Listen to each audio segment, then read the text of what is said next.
प्रधानमंत्री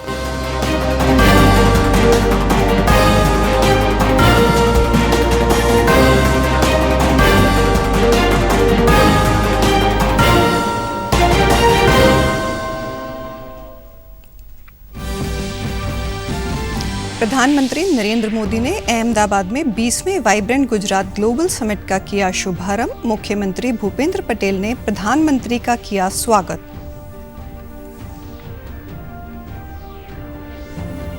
केंद्रीय गृह एवं सहकारिता मंत्री अमित शाह ने कल पंजाब के अमृतसर में उत्तरी क्षेत्रीय परिषद की 31वीं बैठक की अध्यक्षता की।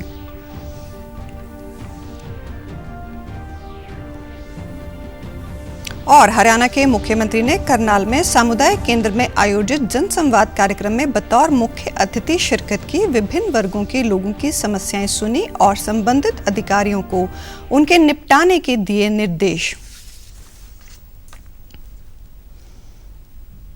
नमस्कार, चंडीगढ़ से आपका स्वागत है। मैं हूं शैली तनेजा।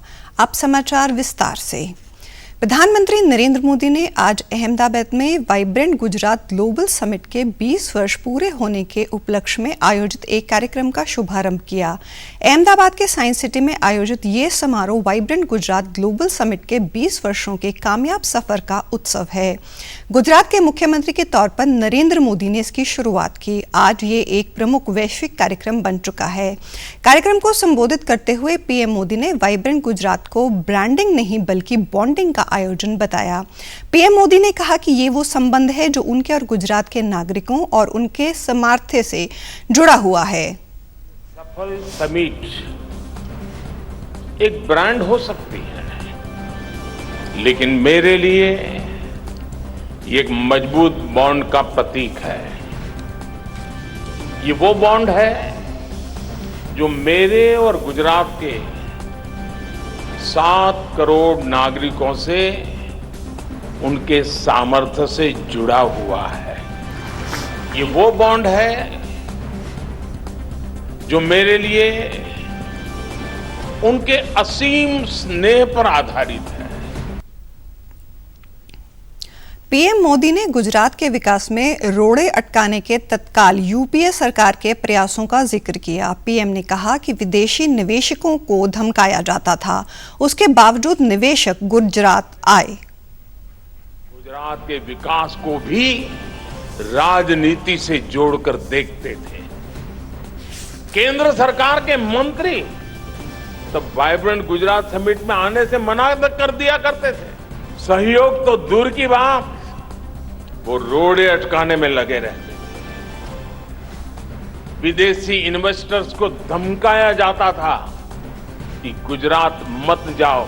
इतना डराने के बाद भी विदेशी इन्वेस्टर्स गुजरात आए।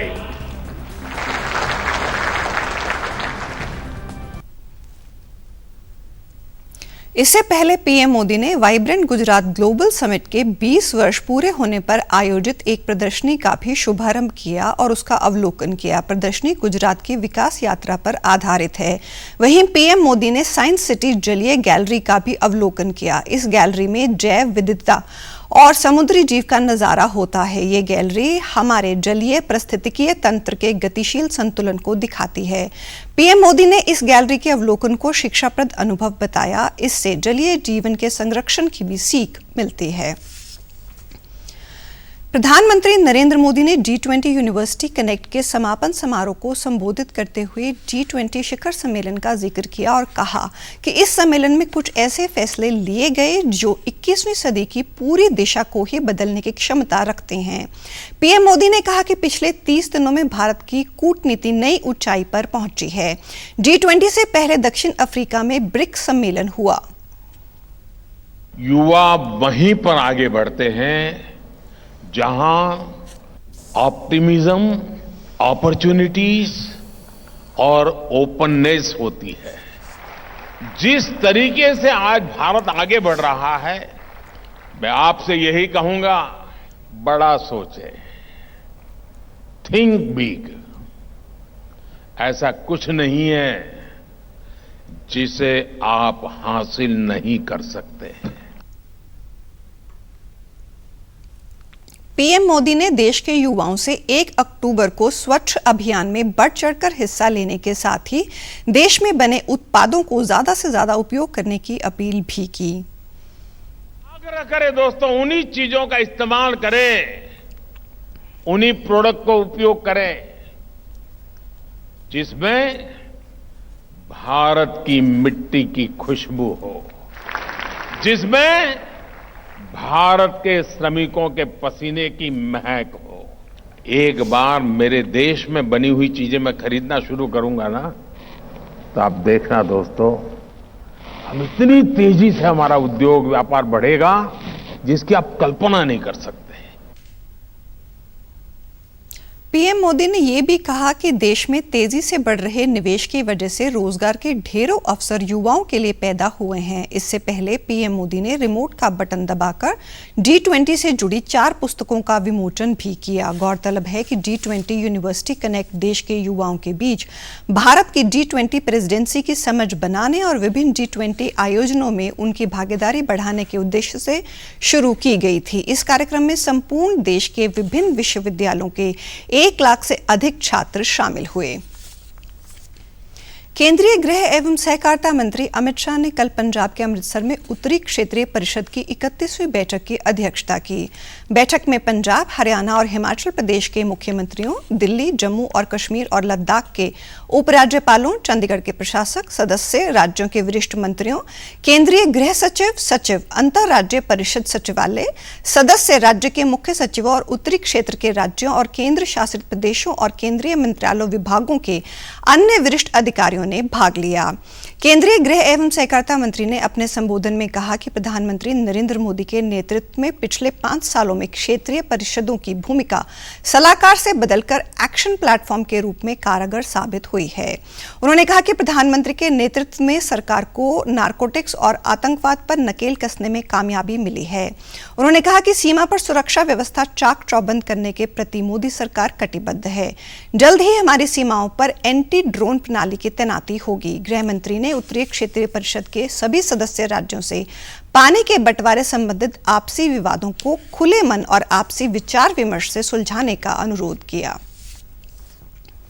विदेश मंत्री एस जयशंकर ने न्यूयॉर्क में संयुक्त राष्ट्र महासभा को संबोधित करते हुए कहा कि कुछ देशों द्वारा एजेंडा तय करने का समय अब खत्म हो गया है। उन्होंने कहा कि किसी सियासी सहूलियत के हिसाब से आतंकवाद, चरमपंथ और हिंसा पर एक्शन नहीं लेना चाहिए। विदेश मंत्री ने संयुक्त राष्ट्र सुरक्षा परिषद को समसामूहिक बनाने पर जोर दिया। When a few nations set the agenda and expected others to fall in line are over. As the United Nations itself symbolizes, finding common ground is an imperative. To listen to others and to respect their viewpoints, this is not weakness, it is the basics of cooperation. Only then can collective efforts on global issues be successful. विदेश मंत्री ने कहा कि भारत की पहल की वजह से G20 में अफ्रीकन यूनियन को स्थायी सदस्यता मिली है। ऐसा करके हमने पूरे महाद्वीप को एक आवाज दी जिसका काफी समय से हक रहा है। डॉक्टर एस जयशंकर ने कहा कि भारत विविध साझेदारी के साथ सहयोग को बढ़ावा देना चाहता है।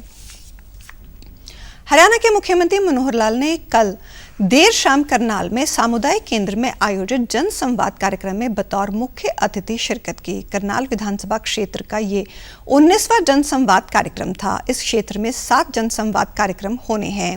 मुख्यमंत्री ने कहा कि 1 महीने के भीतर इन कार्यक्रमों का आयोजन कर दिया जाएगा। इस मौके पर उन्होंने समाज के विभिन्न वर्गों के लोगों की समस्याएं भी सुनी और संबंधित अधिकारियों को उनके निपटाने के निर्देश दिए। उन्होंने बताया कि अब हर व्यक्ति के जन्म दिवस पर शुभकामना संदेश प्रेषित करने का काम भी किया गया है। मुख्यमंत्री ने 3 लाख रुपए की सालाना आय वालों को बुढ़ापा पेंशन 2750 रुपए देने का जिक्र करते हुए बताया कि अब PPP में दर्ज आय के आधार पर स्वतः प्रदेश के करीब 80,000 लोगों की पेंशन बनी है और पात्र लोगों को सरकारी दफ्तर के चक्कर नहीं काटने पड़ते। उन्होंने विधवा पुष्पा भाटिया के घर का 1.90 लाख रुपए के बिजली बिल का निपटान करने के लिए विद्युत निगम के अधिकारियों को निर्देश दिए। मुख्यमंत्री मंत्री ने HSVP के ईओ को निर्देश दिए कि सामाजिक धार्मिक संस्थानों के लिए सेक्टर में छोड़ी जगह का पता कर पार्षद को सूचित करें। उसके बाद ही विज्ञापन निकालकर नियम अनुसार आगे की कार्रवाई की जाए।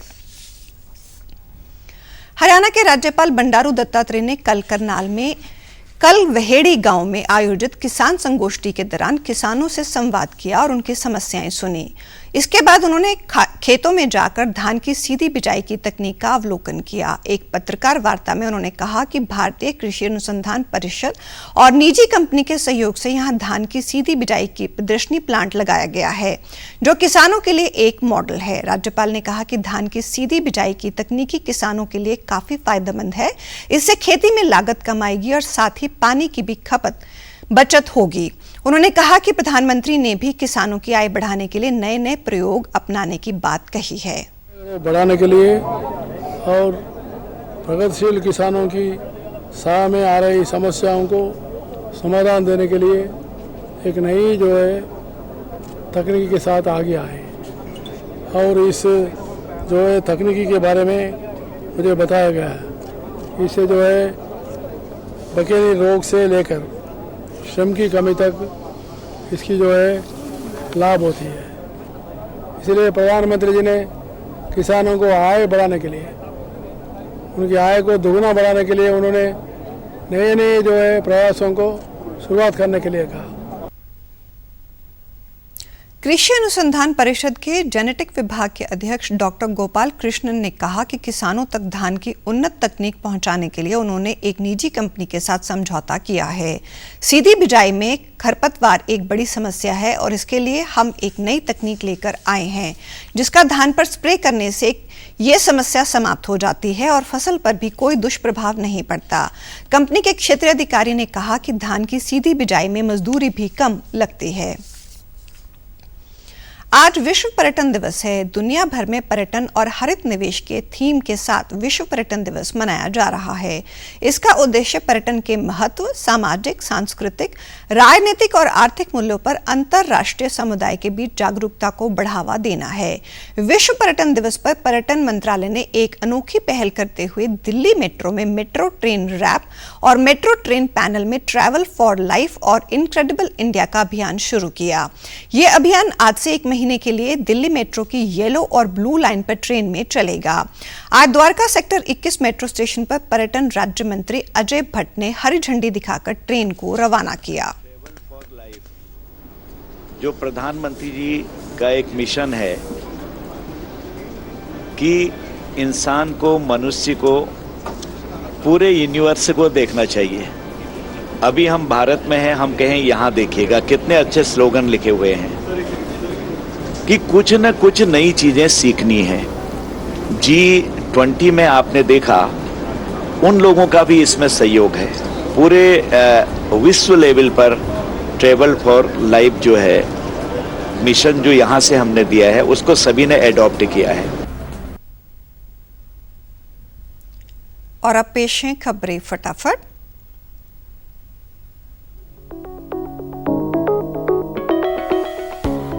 राष्ट्रपति द्रौपदी मुर्मू ने इंदौर में भारत स्मार्ट सिटी पुरस्कार किए प्रदान। राष्ट्रपति का सतत विकास लक्ष्यों को समयबद्ध से प्राप्त करने का आह्वान। राष्ट्रीय जांच एजेंसी ने खालिस्तानी गैंगस्टर गठजोड़ के सिलसिले में पंजाब, हरियाणा, दिल्ली, राजस्थान, उत्तराखंड और उत्तर प्रदेश में कई स्थानों पर की छापेमारी। केंद्रीय सड़क परिवहन और राजमार्ग मंत्री ने कहा कि इलेक्ट्रिक बसें काफी लोकप्रिय हैं और सरकार दिल्ली से जयपुर के बीच इलेक्ट्रिक हाईवे की बना रही है योजना। हांगझाओ में एशियाई खेलों में महिलाओं की 50 मीटर राइफल स्पर्धा में भारत की सिफत कौर समरा ने स्वर्ण पदक जीता। और आप हमारे समाचार YouTube channel DD news Chandigarh, Facebook DD news Chandigarh, Twitter handle DD news CHT पर भी देख सकते हैं। इसी के साथ चंडीगढ़ से समाचारों का सिलसिला समाप्त होता है। नमस्कार।